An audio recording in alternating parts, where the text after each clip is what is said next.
Bună, dragilor, și bine ați venit la o nouă citire. De această dată te invit la o citire generală, în cadrul căreia vreau să văd ce mesaje are Universul în acest moment să-ți transmită când tu ai intrat pe acest videoclip, din punct de vedere personal, profesional, financiar, dar și surpriza pentru sufletul tău. Îți mulțumesc pentru că mă urmărești, îți mulțumesc pentru că mi ești alături. Vreau să vedem viitorul apropiat, următoarele 24 de ore din momentul în care tu vezi această citire. Ok, a început citirea aici.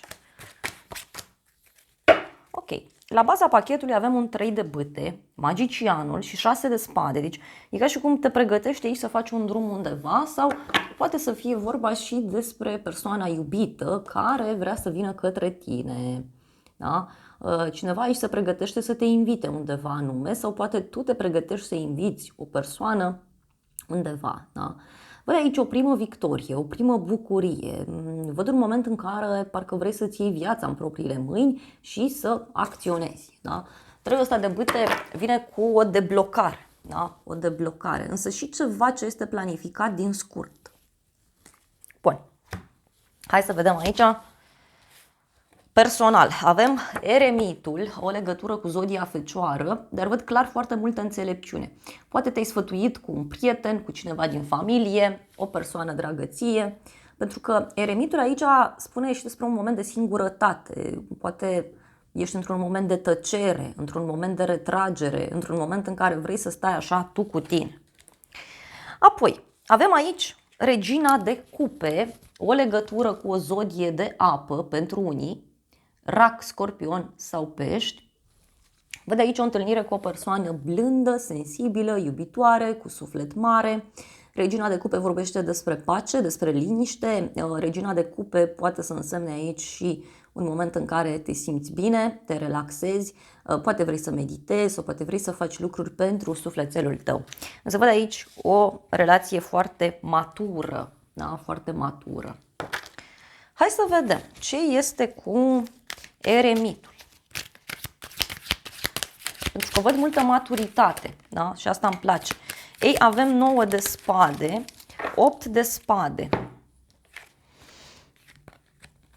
Cineva aici care este foarte stresat și probabil din acest motiv simte nevoia de pauză, simte nevoie de izolare. E ca o pedeapsă, da? Pe care cineva a simțit-o sau a trăit-o. Avem un rege de monede, 10 de spade, cavalerul de spade. Nu știu, parcă cineva s-a săturat de ceartă, de scandal. Parcă e o persoană care vrea aici liniște și pace. Să vedem. Nu știu, parcă e cineva care e stresat în legătură cu un blocaj, mai văd aici. Hai să vedem regina asta de cupe ce zice. Cine este? Ce-i cu ea?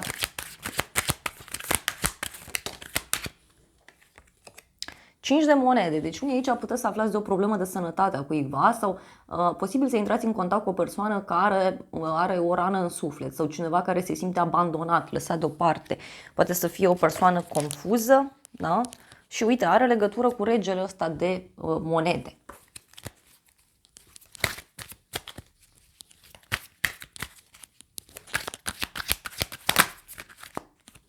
Zece de bâte.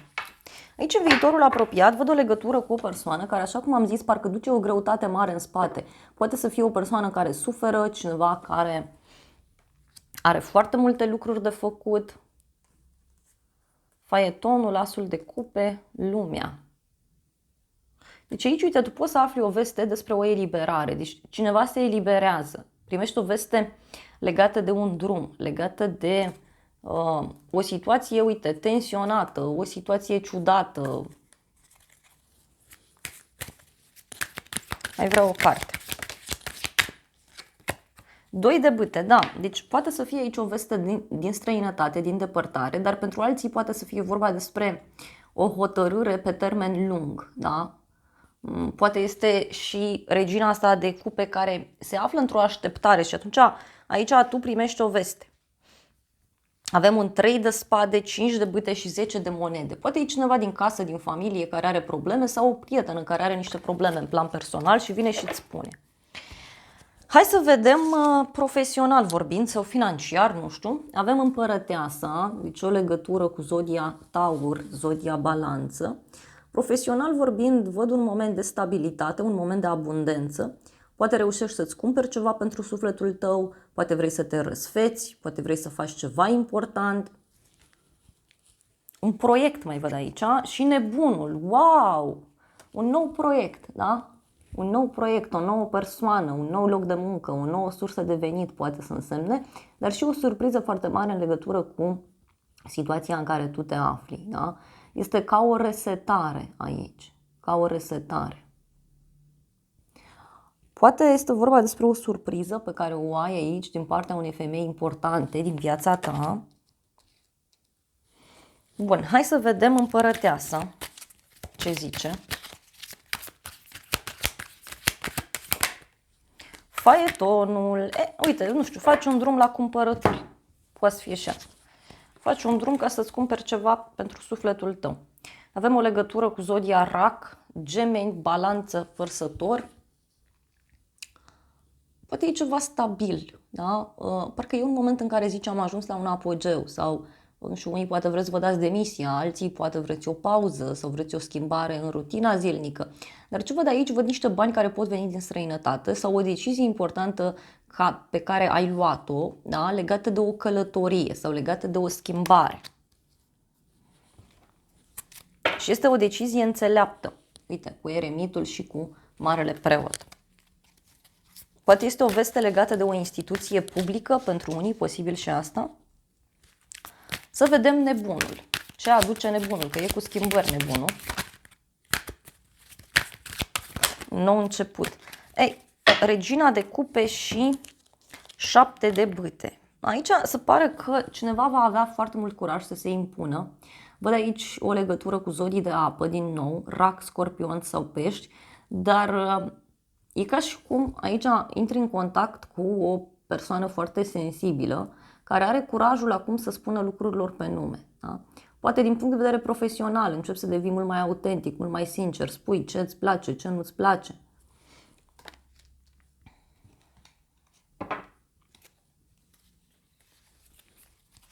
Hai să mai vedem o carte.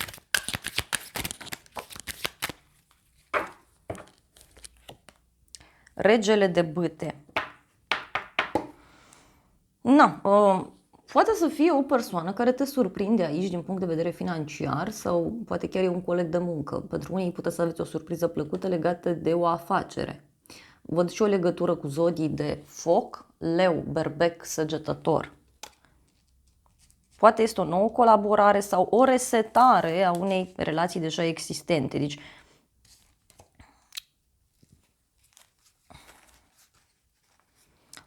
pasiune. Nu știu aici, fie te apuci și investești într-o pasiune sau faci o schimbare, fie este vorba despre vreo poveste de iubire care apare pe la muncă pentru unii. Da? E un flirt, e ceva important. Hai să vedem surpriza pentru tine și prima carte este 4 de bâte, deci surpriza are legătură cu o zi sfântă, o zi mare sau surpriza are legătură cu o sărbătoare. Surpriza are legătură cu o petrecere, poate, o nuntă. Și regele de bâte, foarte interesant, deci regele ăsta de bâte e în regatul lui aici. Și uite, el se uită spre petrecere. Surpriza vine din partea acestui rege de bâte. Deci poate să fie vorba despre o surpriză pe care cineva ți-o pregătește sau poate pentru alții are legătură cu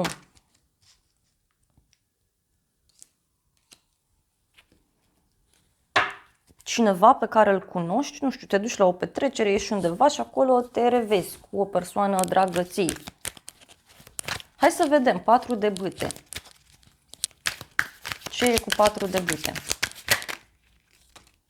Pajul de monede, deci surpriza are legătură, da, poate cu o persoană mai tânără care studiază o situație sau poate avea legătură, repet, cu un nou proiect, un nou început.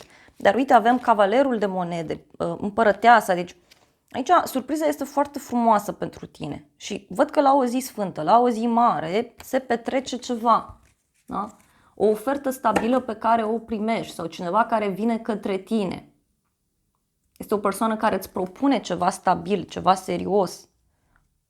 Uite, două persoane mai tinere, o persoană matură. Regele de bâte, nu știu care, îți face o propunere. Îți face o propunere. Poate primești o invitație undeva.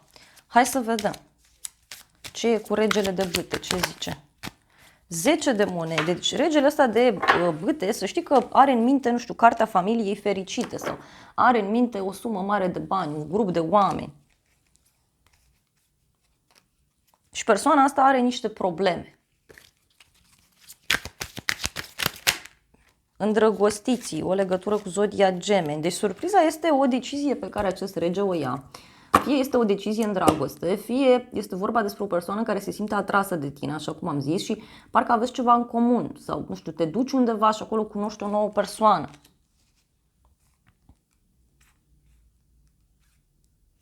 Steaua, 8 de monede și 10 de cupe. Deci e cineva, uite, care vrea ceva serios, care vrea ceva stabil. Este cineva care e gata să construiască aici o familie, o casă, ceva serios. Mai vrea o carte, foarte interesant. Deci o surpriză frumoasă, bună pentru tine. Cavalerul de bâte. Deci este o persoană aici care nu stă pe gânduri. Da? Cavalerul de bâte vine și se aruncă așa cu capul înainte, e sincer, e direct, e foarte curajos. Și e și cavalerul de bâte, din nou, în regatul bâtelor, cum s-ar spune. Dar din nou, e cu munca. Nu știu, unii poate aveți o surpriză plăcută, o vestă plăcută care ține de muncă. Hai să vedem, să clarificăm puțin surpriza asta, că e interesantă. O nouă iubire pentru unii sau o nouă persoană pe care o cunoașteți atunci când vă așteptați mai puțin. Poate e un nou prieten pe care ți-l faci, o nouă colaborare, te duci la o zi de naștere, te duci undeva și acolo cunoști o nouă persoană. Da? O nouă iubire, o nouă persoană, relație serioasă, căsătorie, parteneriat. Deci aici e cineva care pune ochii pe tine, care pune și mâna pe tine, poate. Da?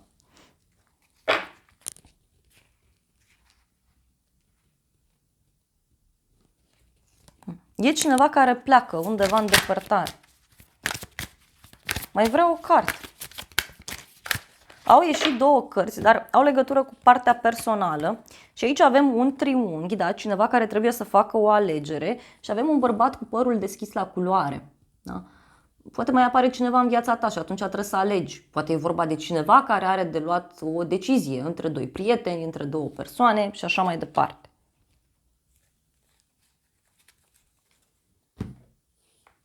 Ia să vedem și tarotul meu ce zice. Deci e clar aici, surpriza e mare și are legătură cu ceva serios, ceva stabil.